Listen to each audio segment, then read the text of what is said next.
आरती में बड्डा बड्डा चढ़ाओ, प्रसाद के लिए, मीठा पानी के लिए बड्डा बड्डा निकालो। बड्डे बड्डे पेट तो बड्डा बड्डा नोट।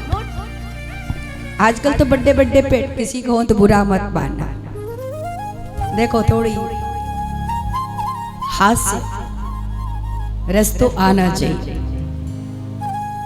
अब बड्डे बड्डे नोट महाराज निकाले नहीं, छुट्टा छुट्टा है नहीं, चुपचाप चला गया। भगवान ने की मैंने बड्डा इसलिए दिया था, तू बड्डा चढ़ाएगा तो और बड्डा हो जाएगा और बड्डा नोट आएगा, लेकिन तू तो बस अपनी करता रहा। आपकी पॉकेट में क्या पड़ा इससे कोई फर्क नहीं। आपका भाव जब तक नहीं आता, जब आपका भाव आता है उस भाव की बात है कि तेरा समर्पण भगवान के प्रति कितना है। दान देने से बड़ा दान देने वाला होता है, दान से बड़ा दान देने वाला। बलि मुस्कुराया, बलि ने कहा प्रभु अभी जो कुछ इस शरीर से जोड़ा था वही तो दिया है, देने वाला तो अभी स्वयं शेष बचा है। तीसरा चरण उठाइए और मेरे शीश पर रख दीजिए और मेरे संकल्प को पूर्ण कर दीजिए। भगवान ने आर्त पुकार, हृदय से आवाज, भगवान आंखों से आंसू छलका गए, रो पड़े। भगवान कहते हैं बलि मैं तो तुझे छलने आया था, तूने मेरा दिल जीत लिया। बलि मांग ले, मांगना क्या चाहता है? कुछ नहीं चाहिए प्रभु, जब तक तू कुछ नहीं मांगता सुतल लोक दे देता हूं। और जैसे ही सुतल लोक दिया, बलि कहता है अब तो मेरे मांगने की इच्छा जग गई। बाबा कहते हैं जिनपति लाभ लोभ अधिकाई, व्यक्ति को लाभ होने लगता है तो लोभ भी साथ में आता है। अब मुझे लोभ हो गया है। भगवान बोले बता क्या लोभ हो गया, क्या चाहिए? बोले हम ये चाहते हैं कि जब हम महल के अंदर आए, प्रवेश करें और बाहर जाएं तो दोनों समय आपका दर्शन होना चाहिए। भगवान ने कहा तो तू तो ये चाहे कि तेरा पहरेदार बन जाऊं। बलि ने कहा मैंने अब कैसे बोला, ये तो बोला ही नहीं मैंने। भगवान बोले चौकीदार जो द्वारपाल होवे ना, उसी को ये बात पता है कि कौन द्वारपाल को ये बात पता है कौन महल के अंदर आया, कौन बाहर गया।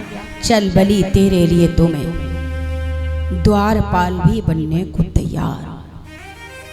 नारद जी ने सुना, माता लक्ष्मी के पास गए। बहन कोई नहीं है बलि की। माता आई, बहुत रुदन कर रही हैं। बलि ने छुपाने की कोशिश की, भगवान प्रवेश नहीं करने दे रहे। बार बार लक्ष्मी मैया कहती है जाने दो अंदर। अरे मैं तो तुम्हारी लक्ष्मी हूँ, तुम्हारी लक्ष्मी हूँ। भगवान कहते हैं जितने रिश्ते हैं ना वो सब अंदर है। यहाँ तो मात्र मैं द्वारपाल हूँ। घर के अंदर रिश्ते होते हैं, जहां तो मैं किसी की नौकरी कर रहा हूं। बलि ने कहा आने दो, कौन है? बलि ने बड़ा चुप कराने का प्रयास किया, मेरे कोई भाई नहीं है, कहा लो राखी बांधो। फिर भी चुप नहीं हुई। बोले रोने का कारण क्या है? जो मांगोगी मैं दूंगा। कहती हैं संकल्प करो। जो संकल्प की कही 3 कदम कूद गए। हरी मैया संकल्प का मत बोल। भगवान जैसे तैसे तो एक संकल्प पूरा हुआ है। नेत्र बंद करके बलि ने देखे तो साक्षात लक्ष्मी मैया पधारी है। साक्षात लक्ष्मी मैया पधारी है। बलि ने कहा मां संकल्प मत ले, मैं वादा करता हूं तुझे जो चाहिए मैं दूंगा।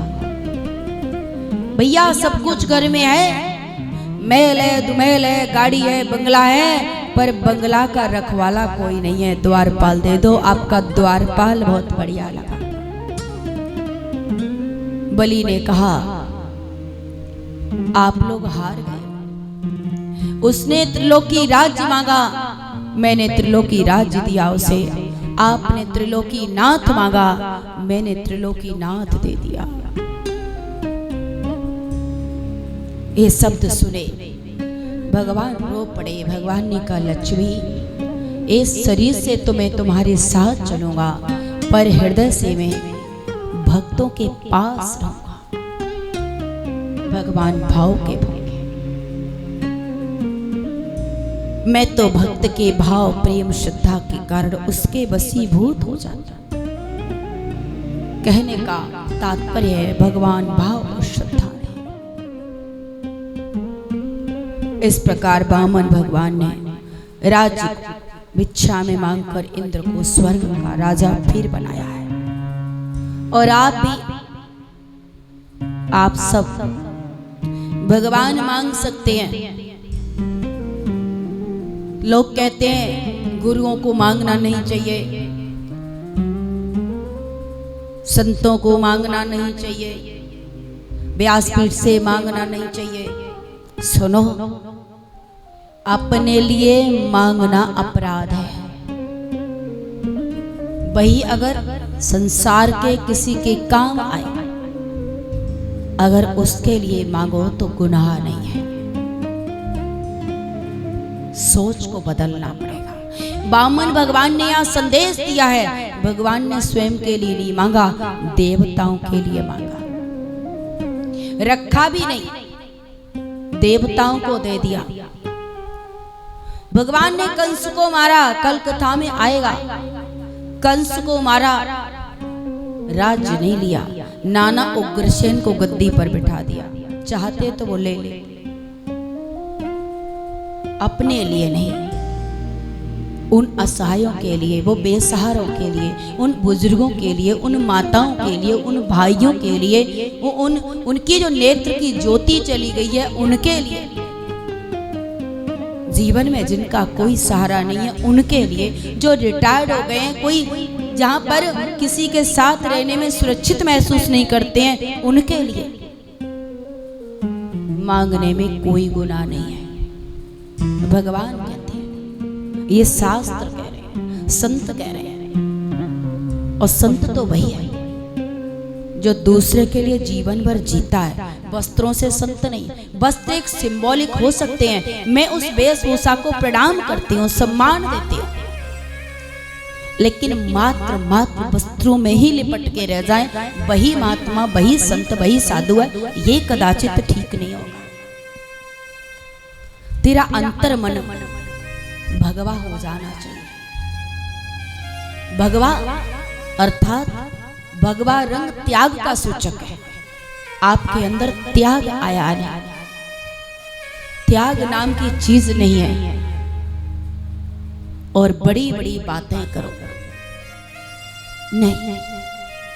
और वैसे भी शिरडी साईं वात्सल्य धाम, ये ट्रस्ट जिसके सानिध्य में गौरज वात्सल्य धाम और फरीदाबाद में 2-2 आश्रम चल रहे हैं, कानपुर में तीसरा चल रहा है, एक बेंगलोर में इसकी शाखा बनने जा रही है। बेंगलोर में कोई कहता है कि आप किसकी बात कर रहे हो? साईं बाबा की। देखो, सबसे बड़ा धर्म मानव धर्म है। मानव के काम आए। हम इसी के चक्कर में, ऊंच नीच के चक्कर में ही बट गए।